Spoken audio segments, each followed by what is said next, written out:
almost always get very quick picks and bans from Cloud9 because they do so much prepping beforehand, and Lemon Nation is the one who wants to pull the trigger on everything. Cloud9 has a lot of tier listing for champions as well, so if something's available for them right at the start of the game, they know what it is. And a Wukong being picked up in the first thing for Coast. I had a conversation with Kobe and Freak in the office the other week, and I was playing a lot of Wukong jungle, and I said, you know what? I think Wukong is going to be a first pick or permanent ban within the next month in high elo or competitive. And he was like, no way. No way. And he wrote it down. This was like 5 days ago. It's happening right now. I'm going to go back to the office and find that sticky note. Jungle Wukong's awesome. We'll look for it. We've really seen that Dominate on Curse has been the one to switch up the junglers and go for the unorthodox, or I guess orthodox, that we're seeing now with Pantheon and Gragas. Ooh. We'll keep that in mind. LeBlanc actually gets through, and it's going to be going to high. So this is actually more interesting because Shifter was destroying people on LeBlanc and drew a lot of LeBlanc bans. And then when they first picked a Wukong over LeBlanc, we hadn't noticed that it had been gone. You wouldn't really expect High to be playing it. So that's now 6 different champions in 6 games for him. Another new thing he's going to have to bring out.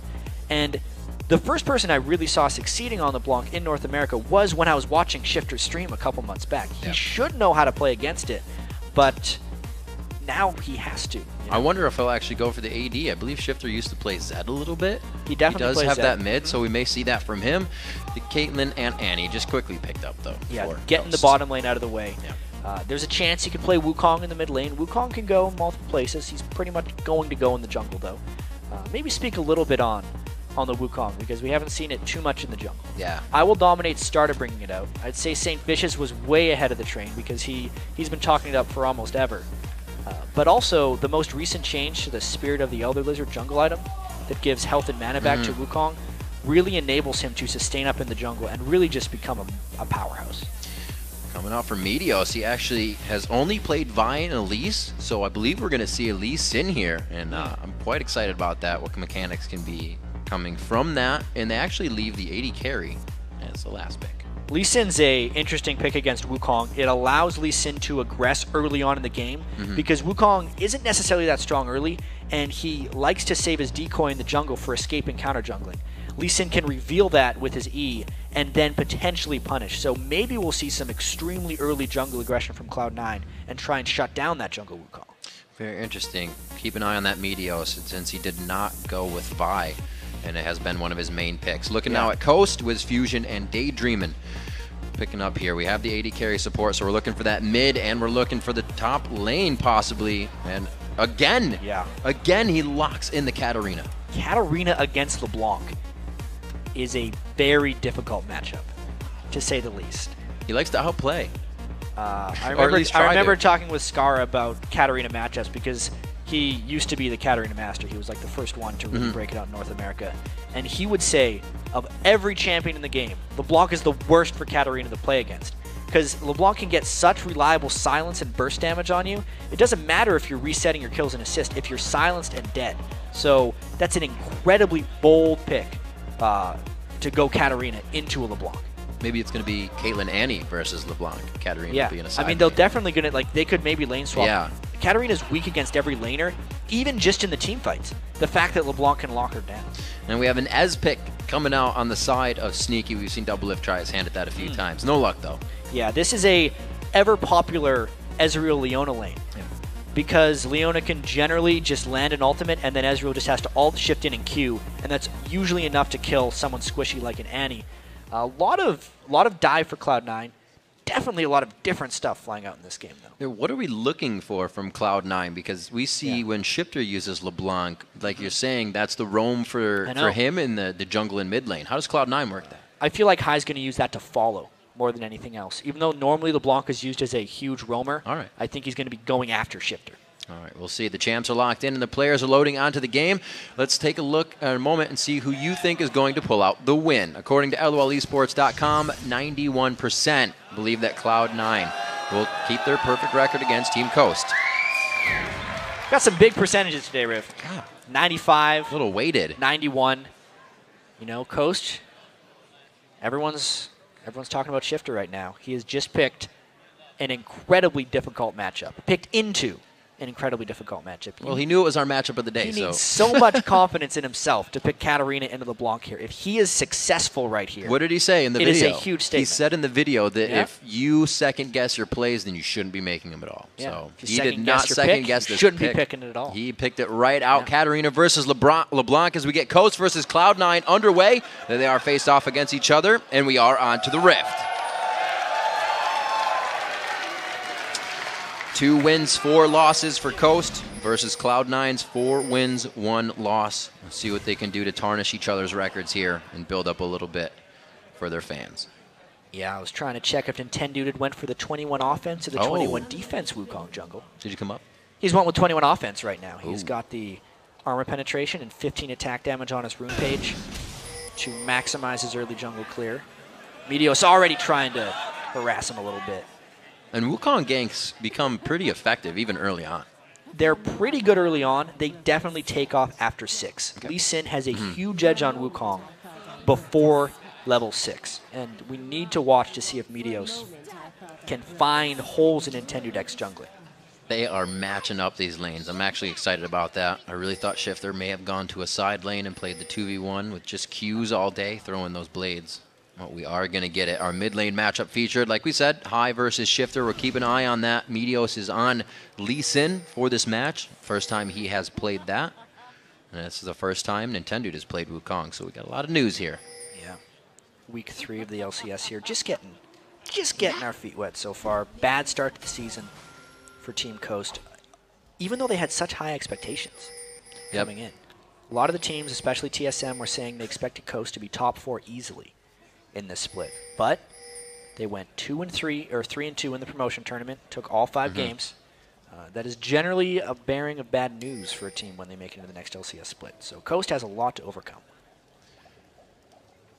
They're always trying to innovate. We saw it was Nintendo Dex with that tank fiddle, bringing Leona into the jungle as well. So they are a team that tries to adapt and even bring out new things. This is one of those, and we'll see if it works for them. As the game is now underway, we're going to get even lane matchups here. And we know that Cloud9 likes to focus high with Meteos a little bit. Get those 2 rolling in the early part of the game. There's a little bit of jungle mind games going on, too. Just speaking of getting rolling early. Yeah. There's a buff, or sorry, there's a ward on the red buff of Cloud9 because they expect Meteos to harass Nintendo Dex at his red buff. They're really trying to prevent that from happening. If Meteos goes over to his red, it's kind of that mind game of they have to fear it anyway. That's why the ward is there, meaning Nintendo should be able to take his red unharassed. Right, not being scared at all. So now they have vision on him. The ping is there, and we'll see him dip over to the red buff. Looks like Meteos is definitely moving a bit faster in this situation, though. And High is getting a little bit of a push on his lane that Shifter's let happen. See sneaking with Fusion, trading a few shots bottom. No help from Lemon Nation or Daydreaming on that as they 1v1. But they are kind of trading damage back and forth, so nobody has the upper hand here. Yeah, so far, not much happening. You can see, obviously, Nintendo Dex going in, attacking, and then using his Wukong Q. Try and get extra jungle speed that way. Also getting rather low, and you can see this is why it's dangerous against a Lee Sin. If Meteos found him in the jungle there, he would be able to kill him. It looks like Meteos is actually making that move right now, Jat. He was hoping that he would find Nintendo coming back around, or even will be able to find him again. Yeah, he's definitely on the hunt right now. Taking his wolves away, doing a little bit of counter jungling. Might even try and take the white on the way out. We'll have to wait and see. But these are just weak lanes early on from Coast. Not only do they have an invadable jungler, Mundo is always going to get pushed in by Renekton, and LeBlanc is a nightmare matchup for Katarina in the mid lane. All these things we've talked about. So Nintendo Dex has to avoid running into Meteos. Avoid running into Meteos, but also how well can he fare losing these camps if it keeps happening? Yeah, well, so far he just had that one camp, and he can rotate down to its wraiths. It is much more difficult to counter jungle when there's 4 small camps. Unless you're actually killing the other jungler. If you're just taking his camps, he can generally recover. Looks like he is trying to go back and forth. Shifter getting a bit of damage put on him, and this is calling Nintendo Dex to hover here in middle. Meteos coming in. Looks like they're going to try to trade a bit of damage back. They're both left just with nothing. If Meteos would have landed that Lee Sin Q, I think it would have forced a flash out of Nintendo Dex. Nation trying to get bush control, but Daydreamin says no way getting that with Annie, keeping those stuns charged and really helping Coast to keep that bottom lane. They're only up 4 CS so far. So far, it's been an okay hold by Coast, but you can really see the pain of that mid lane matchup. 28-15, LeBlanc versus Katarina, with both junglers making a very brief appearance together, so they really had no impact on that lane overall. Hai's going to be looking to continue to punish Shifter, and Shifter has to play now from behind.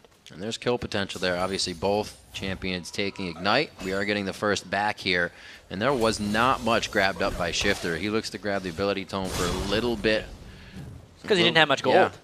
Can't really grab much when he only got 15 farm at 5 minutes into the game. Oh, Nintendo on the first game for balls. This could work. He got the first slice, and he gets the dice through, going for the call to Meek to get some HP back. He's going to get the hit. One last. He gets caught up in the minions. Oh, fancy feet. Nintendo X with the first kill.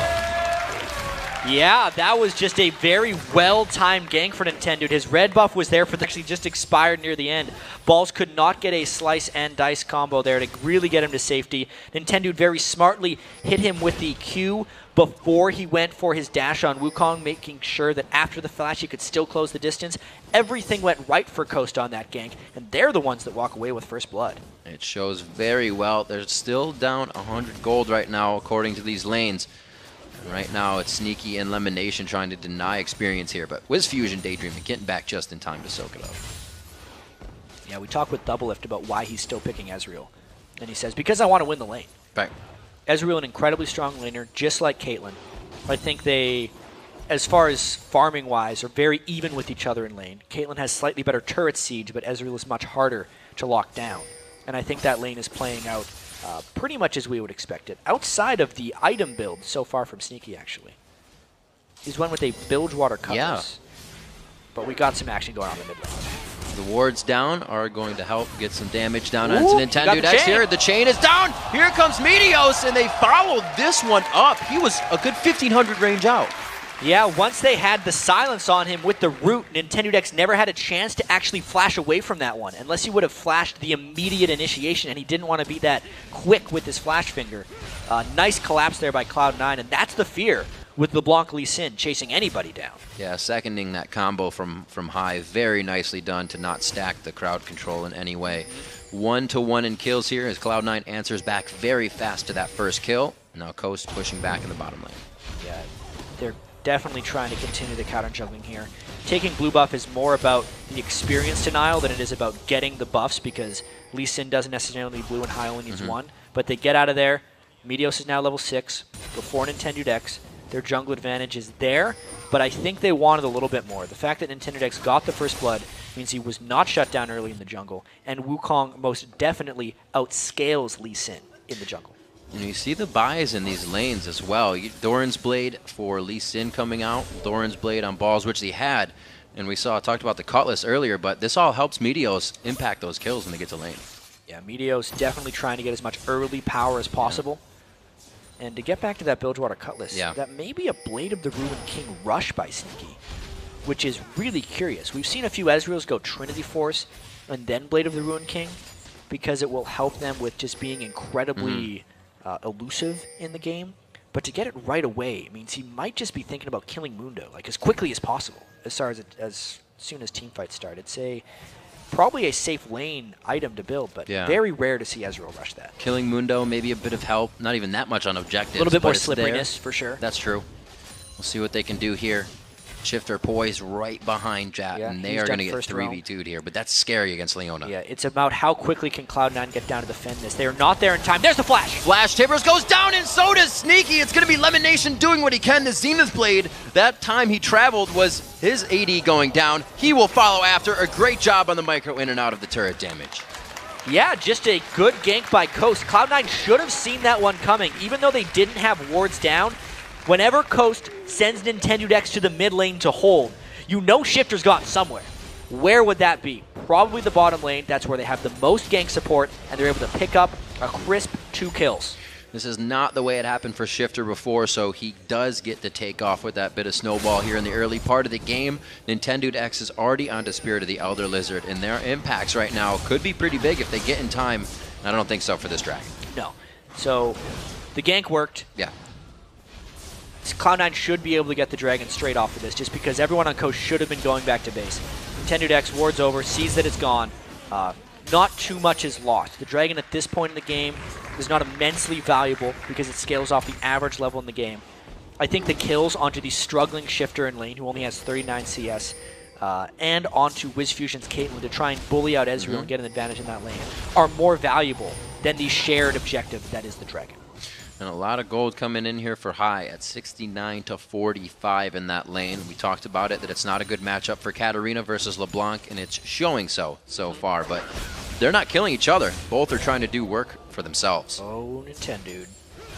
Getting dangerous, but Cloud9 is a little bit too low, and the fear of Shifter was actually very real, so they backed away.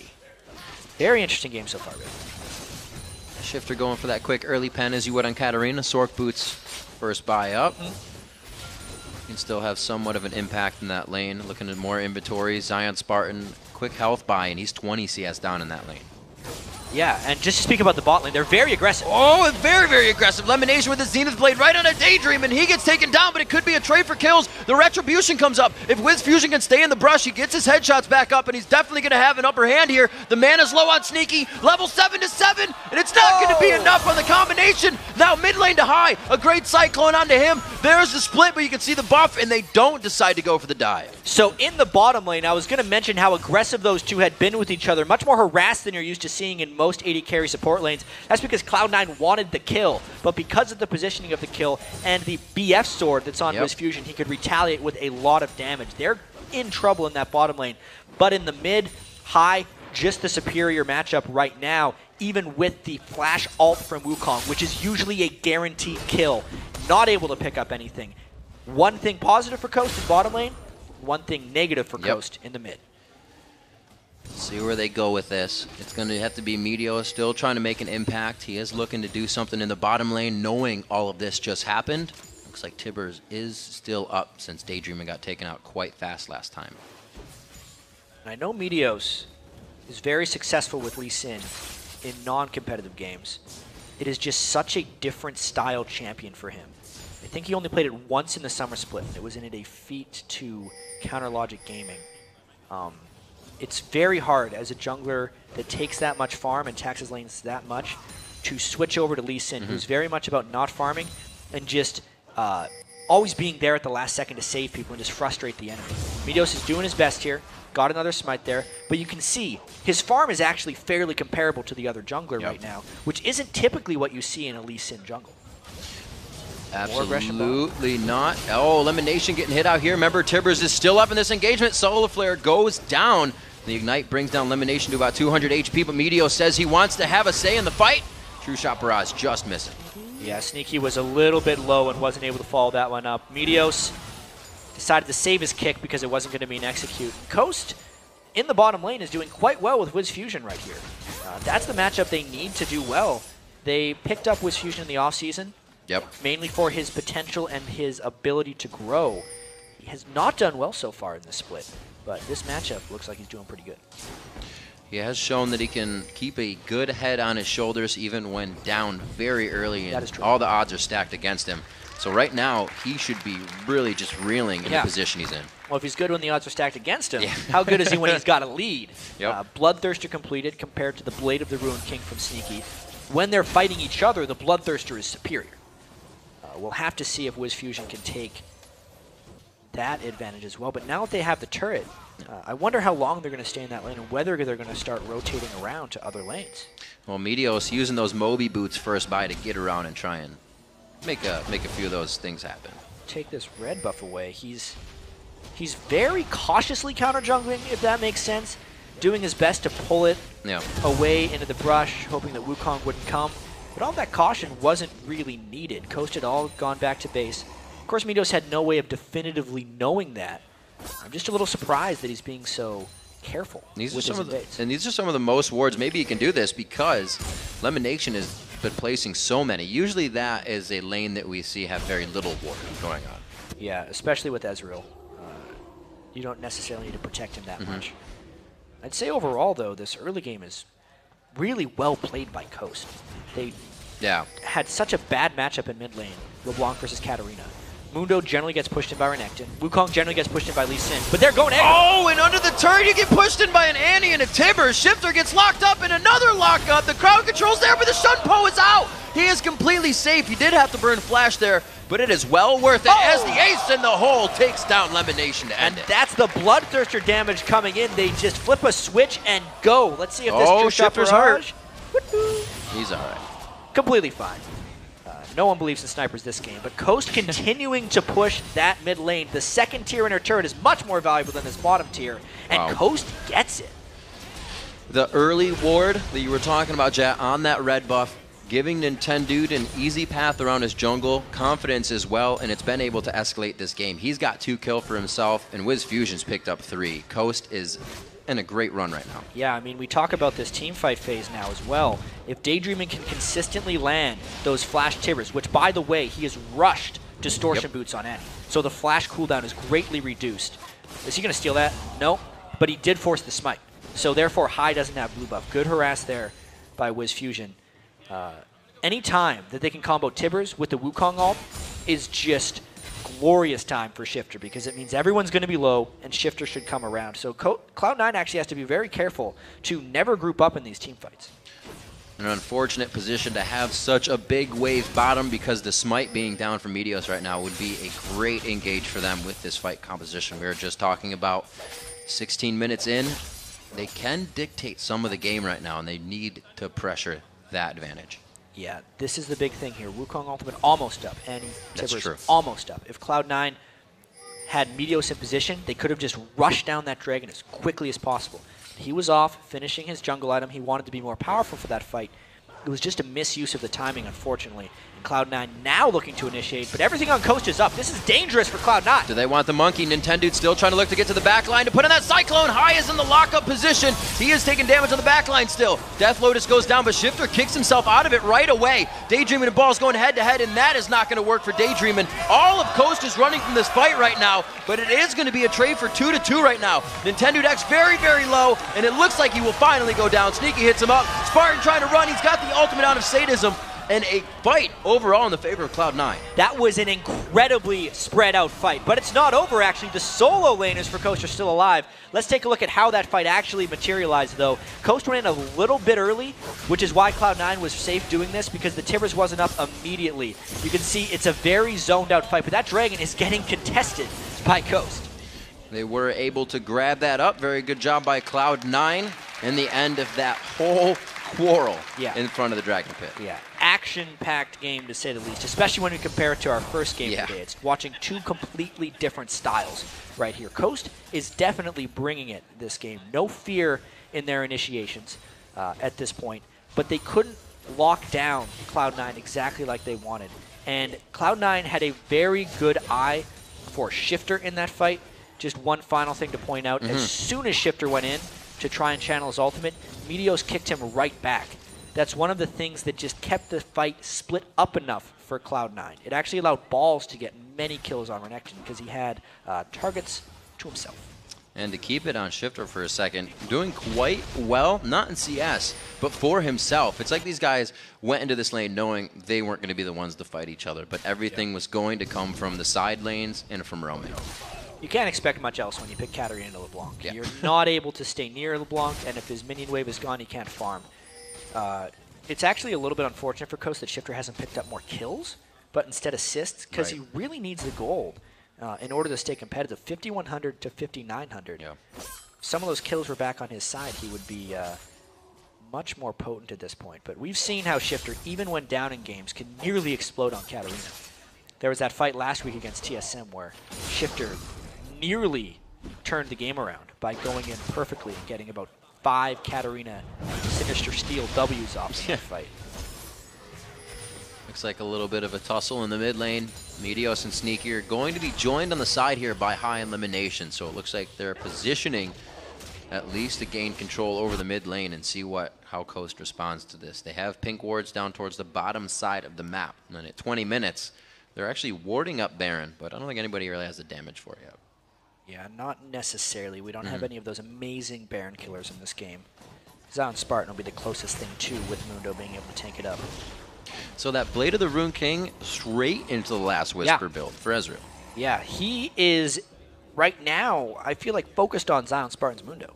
I think he's just saying, I'm going to have to be a tank killer. He thinks the rest of his team can kill the squishies, which is kind of true. If Balls and High are the ones that are trying to go for Shifter and Wiz Fusion, that's actually enough. The only job of AD carry sometimes is just to deal with tanks. That's why there's that whole, everyone kill the AD carry. AD carry's just worrying about surviving himself. You do not see this build often, but I'm very curious to see how it works. You know, Blade of the Ruined King and Last Whisper was some of the best synergy for damage because the percent health, max health that it does, or sorry, current health that Blade of the Ruined King does, is obviously reduced by armor, so he can make it more effective by going Last Whisper. Those are both tank buster items. Tank buster items for Ezreal, a Static Shiv and Bloodthirster for Wiz Fusion, who's pretty much keeping himself safe in these fights. He doesn't have too much peel. The Tibbers kind of used on engagement, so we'll have to see where his positioning is. 3-1-3, so he's still doing well for himself. 173 to CS there. They're actually quite even. 170 to 170. We might see a whole bunch of turret pushing right here. Will Cloud9 decide to push mid in retaliation, or are they going to try and collapse? This just all tells us how aggressive Cloud9 is feeling right now. Balls would have to get in on the right target, and Cloud9 has to be very careful on this flank. Watch out if Daydreamin gets blown up by High. This fight could be over before it starts. Over the wall, the chain hits him as well. The chain won't lock. Oh no! He almost got himself in but out with the Annie. And High is very, very hurt after that engagement. It was all about who could hit the other man first. Yeah. Daydreamin was the one to lock down High before he could blow him up. You got to have confidence in yourself. Person who makes the first move generally wins these fights. Now they want to set up a siege, but High has went back to base with home guard boots. He's back, and there's no Tibbers for this fight. So Cloud9 might actually look to initiate. Oh, they might look to. They Solar Flare 3 members of the team. Wiz Fusion very low, and you can't get away if you're in the middle of the fight as an AD carry. Cloud9, however, eating resets right now. It's going to be a double kill for Sneaky. It was a lot of damage, but not as many kills as it looked like for Coast. Wow, that fight was dangerous, to say the least. Cloud9 did get a good initiation down onto Wiz Fusion, but if Shifter got a little bit more lucky, just watch how the Solar Flare slows nearly everyone, and then they combo it all up. But look how grouped up they are for not only the Wukong ult, but for when Shifter tries to go, and you can barely see him. He's channeling his ult, that only hits 3 people. And then if he could have gotten a kill a little bit earlier and didn't draw that turret aggro, he might have been able to keep spinning and finish off more people for Cloud9. But they were able to finish him off in the nick of time. So Cloud9 not having any of this Coast pushing in every lane that they want right now. They try in the top lane with all 5 members. And like you said, Jack, without that Tibbers, Cloud9 is using these windows to get back in the face of Coast. Yeah, game on, though. 34,000.1 to 34,000.3. I do feel like the teamfight advantage overall does favor Coast. They have more teamfight synergies than Cloud9. So in order for Cloud9 to win, they have to outplay, and they have to catch Coast in flanking positions. High needs to be able to assassinate the right targets. They need to spread out and make it so Shifter can't deal damage in team fights. Balls needs to be incredibly strong. He's actually getting there with his 2, 1, and 3 Renekton. Balls is honestly one of the best top laners in North America. It's just, you don't notice him so much because everything about Cloud9 is Meteos over and over again, but it's always Balls who's there with a solid play. As you say, Meteos, he himself is 1-0-6 as we start to clear out Dragon. Both teams posturing now on both sides. Smites are up, and this is definitely going to be an engage. Yeah. See, all ultimates up on both sides. No heal for Cloud9. That's actually pretty big in stopping Katarina resets. This is going to be a Dragon Steal attempt for either team. Oh, looks like Cloud9 kind of takes it over. The Dragon's not even dead yet. The Smite going over to Meteos, but the fight is already engaged. The Cyclone not really hitting as many people as they want. Falls to the back line, takes out Daydreamin', and Coast is getting wiped out of this fight. Another Q from High takes him down. Shifter's locked up. The Zanyas goes down before he can get over the wall, and it's a ward put over there by Meteos as well. He should be able to jump. They just get over the wall right away and take him out.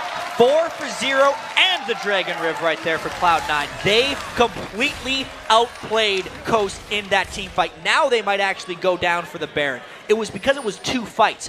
One with the tanks, one without. Shifter and Nintendo X got caught in between and it was never a fight. Just watch how this initiation actually happens. Balls Elimination go all in, and Nintendo doesn't ult. many people. No. He was stuck in between, which means when Shifter tried to go in, it was just a swift Meteos kick. So therefore, the Wukong-Katarina synergy never worked out because Cloud9 split up properly. Then they cleaned him up over the wall with some fancy moves.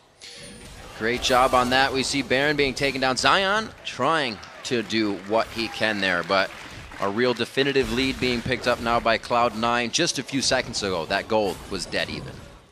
Yeah, all about that fantastic dragon fight from Cloud9. You really have to credit Balls and Lemon Nation for just going all in. Sometimes they just know, as a team, how to team fight. Cloud9, ever since they've shown up on the scene, they were in a lot of close games, and then the mid-game dragon fights would come around, and they would just kind of win them because they have this type of coordination. I heard from some of them, sometimes they play scrims and intentionally don't talk to each other because they want to try and predict how the other person is thinking.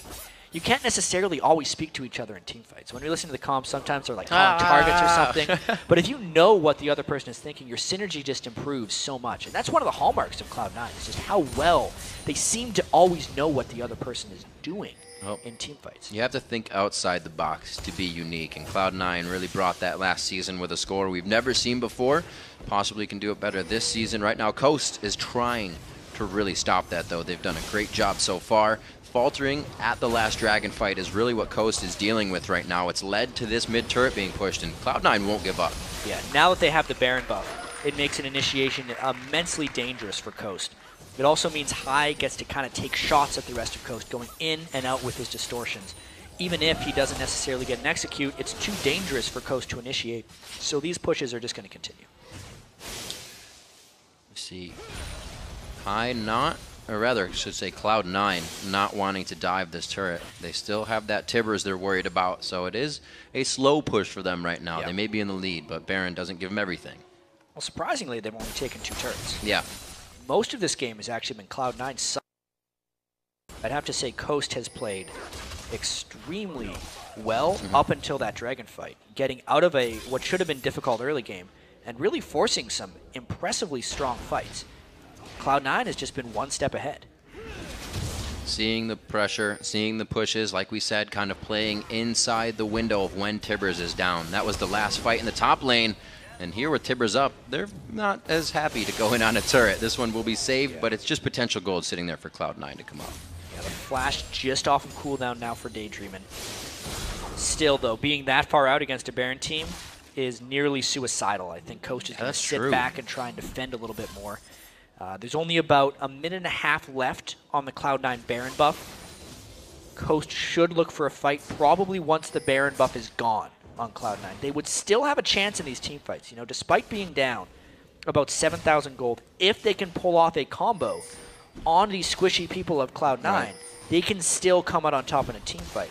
Cloud9's just done too good of a job in team fights of splitting up their members. And that was one of the big advantage of either team getting ahead here, Jat, with our mid lane matchup, a Katarina or LeBlanc. When you get ahead with either of those, they're going to take off. Yeah, DFG, Void Staff completed for High. 63 CS ahead of Shifter. Yeah. I really do have to credit Shifter, though, for having a successful Katarina game, because your book of picks, Katarina says, no, do not pick me against the block. That is just a disastrous matchup. But Shifter's made it work fairly well. Let's see if they can catch Meteos. Meteos thought he had I was going to say he thought he had the wave to be safe with the safeguard, and he got there in time. 28 minutes into this matchup, Baron slowly ticking away on Cloud9. It looks like they have about a minute left with it. And we'll see what they can provide. And sneaking in the mid lane. It doesn't look like they're really wanting to do too much. Every time they get to a turret, they stop. Yeah, they're obviously respecting the combo of Coast. They did slowly siege down a few turrets. Cloud9 not biting off more than they can chew, obviously. They got a lot of gold out of that Baron. Remember, the game was pretty much even before that Dragon. And just in the Dragon, the fight after, the Baron, and then the slight objective and turret pushing Cloud9 afterwards, they've stretched it to an 8,500 gold lead. And it's not something they are giving up right now. 12 to 10 in kills as well, which means Coast has been taking out a few members per fight, but it's Cloud9 coming out of those fights with the minion waves in the right spot, the turrets ready to be taken down, and again, the timing ready for Dragon. This is how they got their advantage in the first place, At this point, though, I don't think Coast can realistically contest. They've been trapped in their base for so long that the wards that would be in the river or around the dragon are just gone. So it is therefore too dangerous for them to face check and go up for this dragon. Nintendo decks a black cleaver on top of that Lizard Elder now, as we see the dragon being taken away. So Coast is getting some of the items required to make an impact in these fights. Shifter, we saw, has his Zanyas. Really was too much focus just from Cloud9 coming into the fight, though. They don't have enough time. Yeah, I worry about Nintendo X's ability to channel his Wukong ult in these team fights because Cloud9, it feels like they have assignments for what they are responsible for in a team fights. Maybe they're just understood.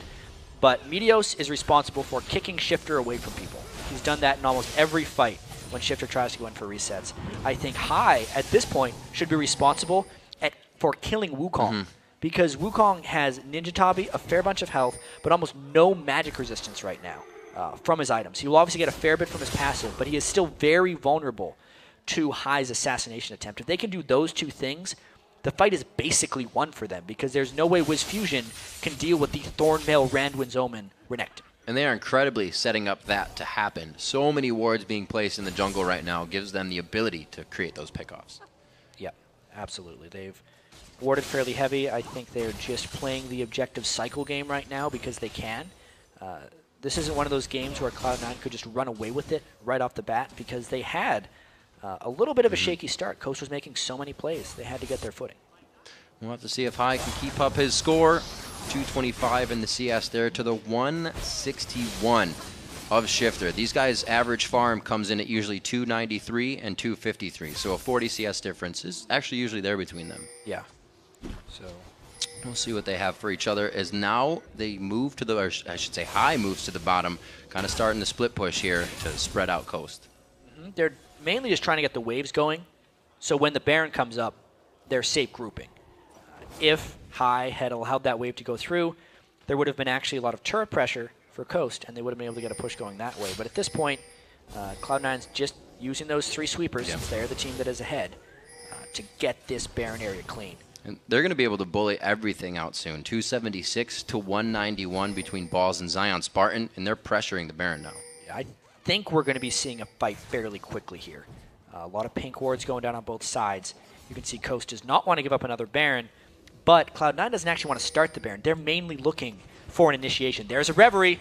Talisman of Ascension goes up. Oh, it's going to be Daydream flashing it. That means Tibbers is up, but do they have the turn? The re-engage is not there. They weren't quite grouped because the reason Cloud9 went so aggressive is Wiz Fusion was in the mid lane pushing it out. But now they have a window where Leona ultimate is down. Now Coast feels confident walking through wards and trying to take some positioning advantages. It's a very difficult choke point in here. Let's see if Coast goes. They really wanted to, but they're not going without a clean initiation. They don't have the Talisman of Ascension finished on their side. They cannot just speed into this. It has to be the flash engage, and that was just used from Daydream. He had to use it to escape. That is normally their reliable initiation, and now they don't trust at the moment. That's another reason they want to be scared. They have to go back now. No mana or health on Wiz Fusion.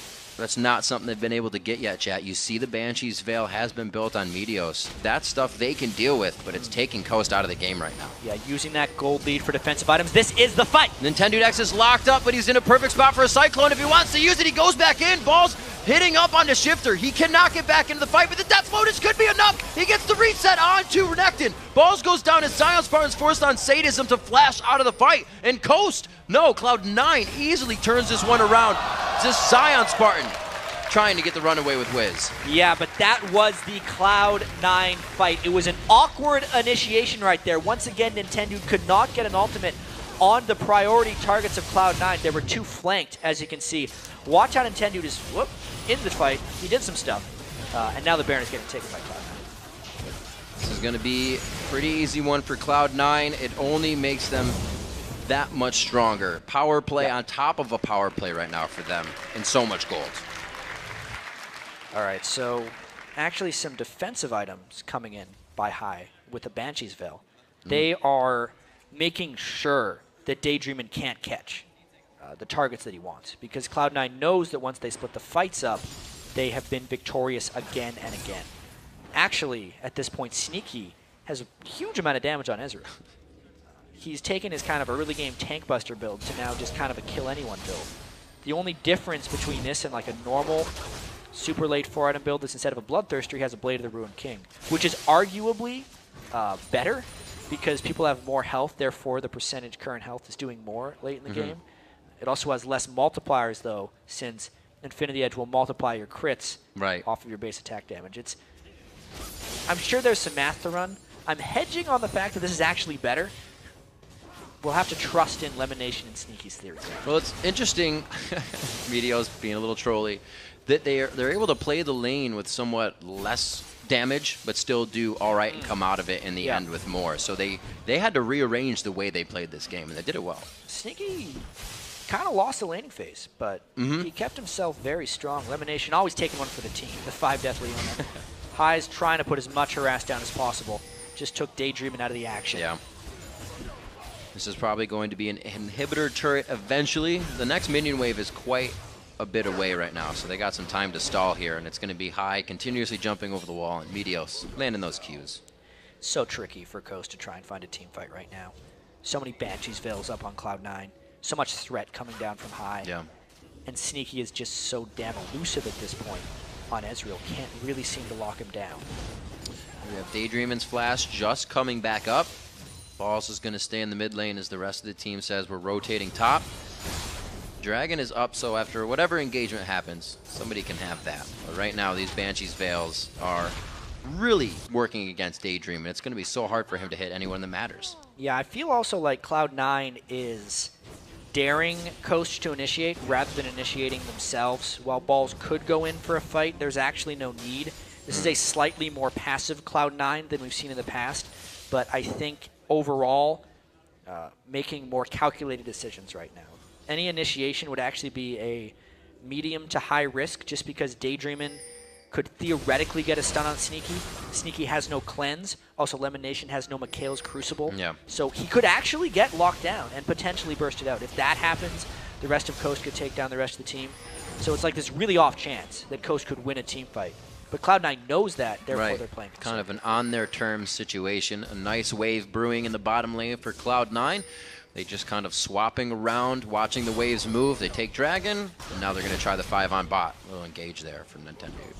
Just trying to get some damage down. Still, Coast has been very gold-starved for a while. They were at about 36,000 gold when it was even. Since then, Cloud9's got 30,000. Coast has gotten about 13,000. So Cloud9's been doubling their gold gain for quite a while here. Even without a Sheen right now, Sneaky is just crushing down these turrets with the rest of the team. That Rising Spell Flux passive, There's giving the him more Leono. attack speed. Going in, the True Shot Barrage hitting a bunch of players on the team. High is able to take down Daydreamin', and there is no Tibbers for possibly the last fight of the game. Balls is on 2 members, and Shifter's forced to use Death Lotus there. It looks like he stays alive, and they have an inhibitor turret to their name. Yeah, this might be it. Balls just took on the world at that point. High could clean up with a lot of assassinations, and everything just fell apart for Coast in that fight as Cloud9 stormed through the base. Wiz Fusion, always really the one to stay alive in these. He has no peel, so he's always so far away from the fights to do anything, and Cloud9 is making sure of that every time. It's going to be a 1v1 quick, but High says, let's make it a 2v1 even quicker. Yeah, burning the barrier right there for Wiz Fusion. They're just taking out all the inside inhibitors, not looking to end it quite yet, but taking all the necessary buildings before they retreat. They're going to have quite a bit of gold after that. Let's just watch the introduction to this engagement. So it was just an obliteration of Daydreamin' at the start. But then you could see High also took out Nintendude, so therefore Shifter could never get through the fight. Balls did a fantastic job taking out almost everyone. Meteos was not a friend there. He did give him a bit of a shield, but didn't block the ace in the hole. Still didn't matter. Balls had too much tankiness in armor. Like you said, Lemonation for the team went down in that fight. Does pick up the Mikhail's Crucible. And he has a Locket of the Iron Solari, so that just goes to show how much money these guys have now. I wonder what Sneaky's last item's going to be, too, because he's been farming for a bit. He hasn't actually went back from that team fight. 3,300. GA. Nah, he's going to go. I think he's going to go for a Scimitar, if I had to guess. Nice. He just needs a huge amount of gold in order to get one of those. Mercurial Scimitar. Or he'll just go for a GA or Banshee's Veil.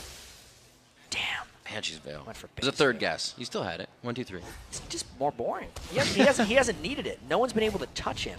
Should have got a Bloodthirster. I understand the safety, you know. Banshee's Veil is an incredible item right now. People undervalue the spell block again and again. honestly, I think it was an incredible item even when Spirit Visage was giving 20% cooldown reduction. But now that Spirit Visage only gives 10% CDR, right. People are going back to Bansheesville and really respecting its power a bit more. You don't realize how much damage you actually block when you can block a big spell from someone. Well, you also get these assassins, and you're like, nope, don't want any of that. Yep, they can't start a fight on you, especially against Annie. You know, with how prevalent Annie has been in the past couple months. You know, we should have been seeing more Bansheesville then.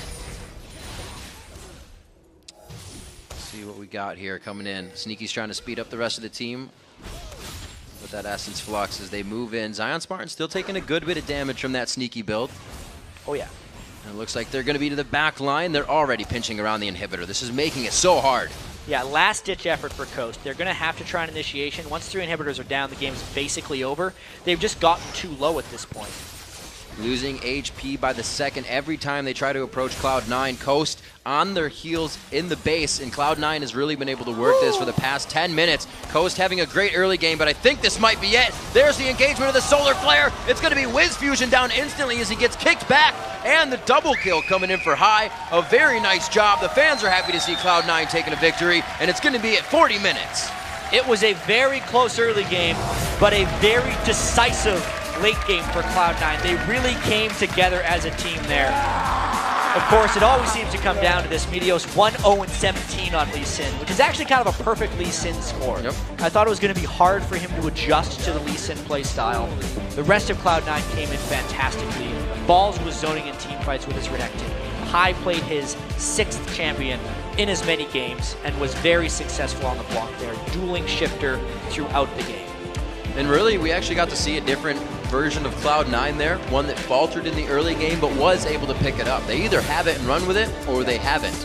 And this was a little different from them, so we can see that they have two sides. Yeah, they're able to take the close game and make it a not-so-close game. Yeah. That's the thing, though. They have the momentum and timing in the game to always make those moves. Something Coast is going to have to work on throughout the season. That moves them to 2-5. So far. A very promising game for them. I do think, though, their plan coming in on the outside, we're like, I don't know how that Shifter lane is going to work out. But they got out of that phase. They actually started losing it in the team fight phase where they were very strong. So Coast just has to work out a few kinks, and that game could have very easily turned in the other direction. They're looking poor in the standings at 2-5, but there's still a lot of things that are very close to working out and turning them into a top flight team. They keep, as we said before, or I said before, like Zion Spartan keeps trying things. Last split it was Fiddle, then Leona. Brought out the Wukong here. Like we said, it was good aggression for them. We're talking about Nintendo. Nintendo, yes, thank you. Of course. And it got him around the jungle perfectly. And he was able to get through with the wards they gave him deep into the jungle. But then it's like they didn't have anything planned after that. Yeah. The Wukong pick I still think is good. It's just it got a little bit, outpaced because they fell so far behind in gold. If they could have landed a few better Wukong ultimates in some of those team fights, I think a lot of things could have been different in that game. But all things considered, we take a look at Cloud9 here. That was their first game of 3. There was a bit of a danger that this was a trap game for them because they're very likely to look ahead to either their second game of the day or the game they have at the end of the week against TSM. Right. 1 out of 3 so far for Cloud9. They're definitely going for 3-0. And that was a game, like we said, High had to play a different champion again. So these guys are keeping the variety up, and they're still getting the wins. We've got to go AFK for a second, but when we return, Cloud9 Dual Lane will join us to talk about locking down a win in their first game of the day. Then it's a rematch of Week